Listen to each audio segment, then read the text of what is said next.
ఓం అస్మద్గురుభ్యో నమః. లక్ష్మీనాథసమారంభాం నాథయామునమధ్యమాం అస్మదాచార్యపర్యంతం వందే గురుపరంపరం. వసుదేవసుతం దేవం కంసచానూరమర్దనం దేవకీ పరమానందం కృష్ణం వందే జగద్గురుం.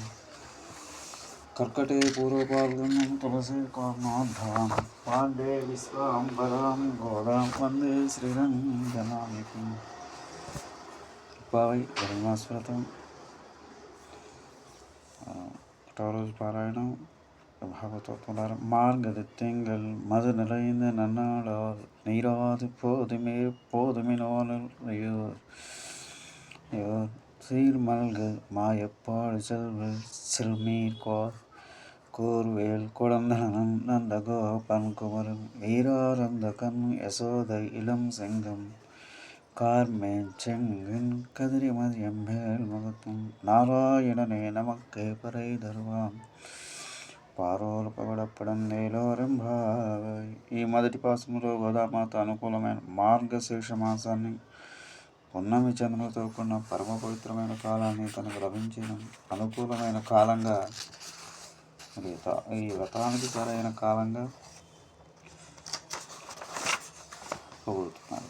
అంతేకాక ఈ వ్రతాన్ని చేయటం వల్ల మనం పొందగిన ఫలమేమిటో, పరమ సాధనాన్ని మనం ఎలా సంపాదించుకోవాలో దాన్ని వివరిస్తున్నారు. తనతో పాటు సాటి భక్తులందరినీ తన ఇష్టసకులైన గోపికలుగా భావించి రేపల్లో ఆవులు పాడుకోవాలని సంపదలతో వదిలే స్త్రీలు కారి పాలు భూమిగా సంపదనం పొంగే పుణ్యగడ్డగా స్తుతిస్తున్నారు.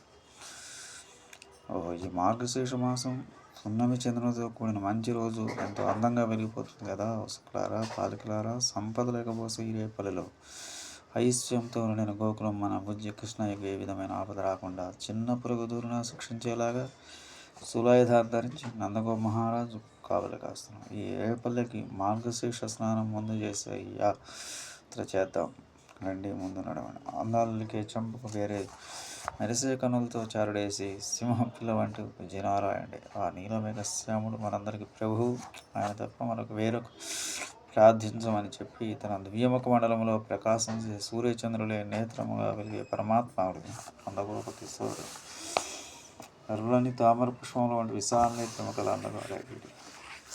ఆకాశం వలె నీలంగా ఉండే శరీరం నీలమేఘ శ్యాముడు మనకు సంగీత వాద్యమైన వరము ప్రసాదించడం అడగటాన్ని మనం ఈ వ్రతాన్ని లోకలందరూ సంతోషించేలాగా చేద్దాం. మీరందరూ నుండి నాతో చేరనని ఈ మొదటి పాసంలో తన చెలికప్పులతో సంవాదిస్తుంది గోదాదేవి. ఈ పాసంలో విశేషాలు దాన్ని గమనిస్తుంది. విశేషాలు: గోపికలందరూ పున్నమరాత్రి శ్రీకృష్ణునితో విహరించి హాయిగా ఒళ్ళు మర్చిపోయి నిద్ర పొందారు. అలా గాఢ నిద్రలో మైమర్చి వారిని తట్టి లేపుతుంది గోదామాత. ఇక్కడ ఆమె ప్రబోధించే నిద్రపోవడం కాదు, మాయ అనే సుఖంలో మైమర్చి బ్రహ్మజ్ఞానం అనే మన యొక్క ఆత్మజ్ఞానంతో పరమాత్మ చేరుకునే మార్గాన్ని గుర్తించే దివ్య జ్ఞానమును మనంలో మేల్కొల్పాలని ప్రబోధం చేస్తున్నారు. ఆమె భగవంతుని చేరుకోవడానికి అత్యంత అనుకూలమైన కాలం ఈ మార్గశీర్ష మాసం అంటున్నది. ఎందుకంటే శ్రీకృష్ణ భగవానుడే స్వయంగా భగవద్గీతలో అర్జున, ఈ మాసములన్నింటిలో నేను పవిత్రమైన మార్గశీర్ష మాసంగా తెలుసుకో, మాసానం మార్గశీర్షం అంటూ స్పష్టంగా ప్రబోధించిన పరమ పుణ్యకాలమే మార్గశీర్ష మాసం. దీనికి కారణం ఈ ధనుమాసం రాగానే సూర్యుడు ఉత్తరాయణ పుణ్యకాలాన్ని చేరుకుని విష్ణులోకానికి ద్వారాలైన మోక్షద్వారం అనబడే మకర రాశిలో ద్వారంతో ప్రవేశిస్తాడు. మకర సంక్రాంతి పుణ్యకాలంతో పూర్వం భీష్మ పితామహుడు 72 రోజులు తమ ప్రాణాలు బిగించిపెట్టుకుని తన మోక్షపదం కోసం ఎదురు చూసిన పరమ పవిత్రమైన ఉత్తరాయణ పుణ్యకాలమే మకర సంక్రాంతి.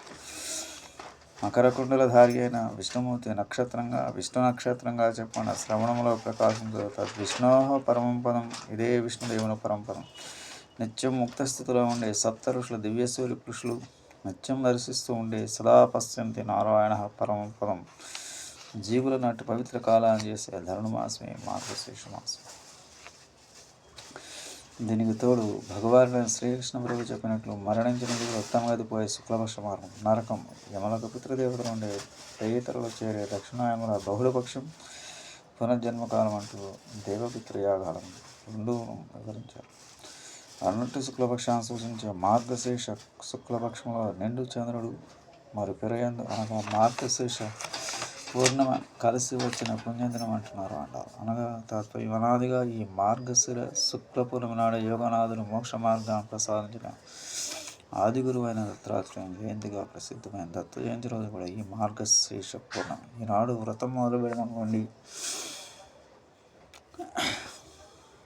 అంటూ తనతో పాటు భగవంతుని ప్రేమించే జీవులందరికీ తన కృష్ణసకులుగా భావించి ధర్మాసురతను రమణ ఆహ్వానిస్తూ అజ్ఞానమన్నింద్రులను చెప్పు మళ్ళు మరిచి మధురునింద మెలకులో మేల్కొనమని మళ్ళీ మళ్ళీ ప్రబోధిస్తూ మేల్కొల్పులు పాడుతున్న సుప్రభాతం ఈ మార్గులు మొదటి పాసరాన్ని సాయించారు భూపిరాట అవతారమైన ఆండాల తల్లి.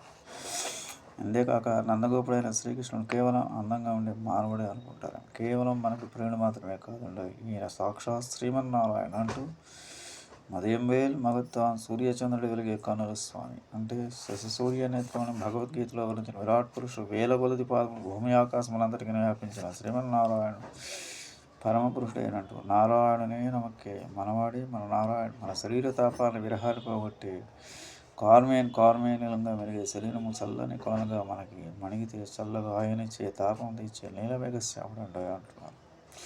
ఇంకా శ్రీవారి సౌందర్యాన్ని కలుపుదీర వర్ణిస్తూ ఏరానంద కన్ని అందంతో వెలిగిపోయే పెద్ద పెద్ద కళ్ళు గల ఇలం బాలసింహం వంటి మహాప్రతాపందని అడాహో అంత అందంగా ఉన్నాడు పోదామని స్వామిని సేవించేందుకు వ్రతంగా ముందు తెల్లవారుజామునే స్నానం చేద్దాం రండి అంటున్నాం.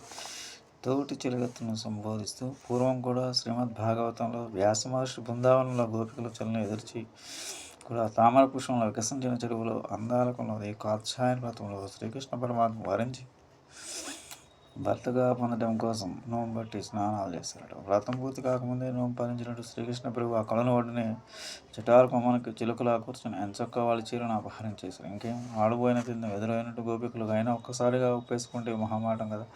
అందుకని మిగతా కథ అంతా భాగవతంలో మనకు తెలిసిందే. ఈ కాత్యాయన వ్రత ఫలితంగా ఉన్న నాడు రాత్రి గోపికని తిమ్మలకు శ్రీకృష్ణునితో రాసక్రీడ దర్శనం కూడా. అలానే మనం కూడా మార్గలి పొనుగు నాడే చన్నీళ్ళు స్నానం చేసి కఠినంగా వ్రతం చేయకుందాం రండి అంటూ ఆండాల తల్లి మొదటి పాసములు అంటున్నారు. స్వస్తి.